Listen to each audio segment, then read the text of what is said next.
सर्वांना नमस्कार. आजच्या भागात आपण बघणार आहोत केम ते ननाशीमधील भाग 1. नाशिकहून रात्रीचा प्रवास करून आम्ही शिंदे दिगर या गावात पोचलो. इथे मंदिरात झोप काढून सकाळी देवीचे दर्शन घेऊन तसेच गणपतीरायाचे आणि शिवलिंगाचे दर्शन घेऊन आम्ही आमच्या भटकंतीची सुरुवात केली. उकडलेले रताळे खाल्ले आणि आम्ही पुढे निघालो. काही अवशेष आम्हाला वाटेवर लागले आणि मागे तुम्ही जी बघू शकता ती एक सरकारी इमारत आहे. हा पूर्वीचा मार्ग होता, पण आता तिथे कंपाऊंड आलं आणि ही पूर्वीची वाट आता बंद झाली. आम्ही ह्या कंपाऊंडवरूनच उड्या टाकल्या आणि केमच्या दिशेने निघालो.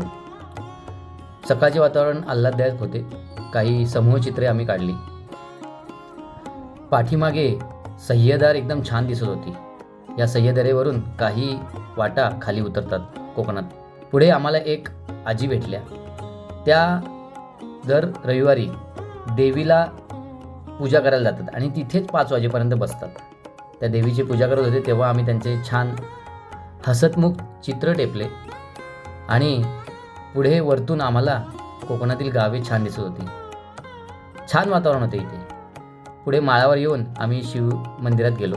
तिथे शिवलिंगाचे दर्शन घेतले आणि पलीकडल्या बाजूला आम्ही उतराई सुरू केली, कारण आम्हाला आज ननाशीच्या दिशेने जायचं होतं. वाटेत पपई, चिकू, थोड्या न्याहारी केली आणि जसे जसे आम्ही पुढे जात होतो तसा तसा केमचा डोंगर आमच्यापासून लांब जात होता.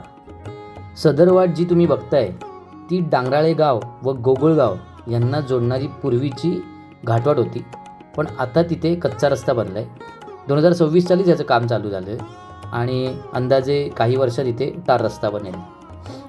आम्हाला पुढे एक रस्त्याच्या बाजूला एक विहीर लागली. तिथे आम्ही पाणी भरून घेतले. खाली बघताय ते गोकुळगाव. सोनारा डोंगरावर हे छान असे आंब्याचे झाड होते. तिथे आम्ही थोडं न्याहारी केली आणि थोडी गमती जमती झाल्या. काही बकऱ्या होत्या आणि समोर तुम्ही बघू शकताय की मानेसाहेब कसे वेडे चाळे करत आहेत ते. पुढे खाली आपल्याला मांजरपाडा प्रकल्प लागतो.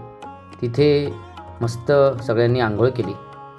पाण्यात डुंबण्याचा आनंद लुटला. काही गावकरी पण होते. थोडी चाल करत आम्ही एका माळावर बेळबत्ता खाल्ला. केम आणि सोनारा डोंगर तुम्ही बघू शकता. वाघजाई माळावर आम्हाला हे वाघदेवाचं ठाणं लागलं. एका बेचक्यात आम्ही उतरलो आणि पुढे आम्हाला तिथे एक म्हसोबाचं ठाणं आणि झरा लागला. इथे जरा आम्ही बसलो. इथेच एक जांभळाचं झाड होतं. काही जांभळं खाल्ली, पाणी भरलं आणि मळलेल्या पायवाट्याने पुढे निघालो. केम डोंगर आता भरपूर लांब गेलेला. वर आल्यावर आम्हाला छान मळलेली पायवाट लागली. तिथेच आम्हाला 1-2 गावकरी भेटले आणि आम्ही त्यांना विचारलं की बाबा भानवड गाव कुठे? तर आम्हाला ह्या रामभाऊंनी सांगितलं सरळ चाल करत जा. वाटेत आम्हाला ह्या काही मावशी भेटल्या. त्या शिंदेपाडा या गावातून रोकडपाडा ह्या गावात वांगणाच्या वाटेने जात होत्या. त्या बाजारात आलेल्या. आज चाल करत पुढे रानपाडा गावात या पोचलो आणि तिथे आम्हाला भेटले पंढरीनाथ आबा व आजी. थोडंफार आम्ही आराम केला आणि सूर्यास्त अनुभवायला गेलो. छानपैकी सूर्यास्त अनुभवला. तंबू आम्ही टाकले आणि जेवण करून आम्ही झोपी गेलो. असा आमचा केम ते ननाशी या भटकंतीमधील हा दिवस पहिला छान गेला. धन्यवाद. भेटूया पुढील भागात. राम राम.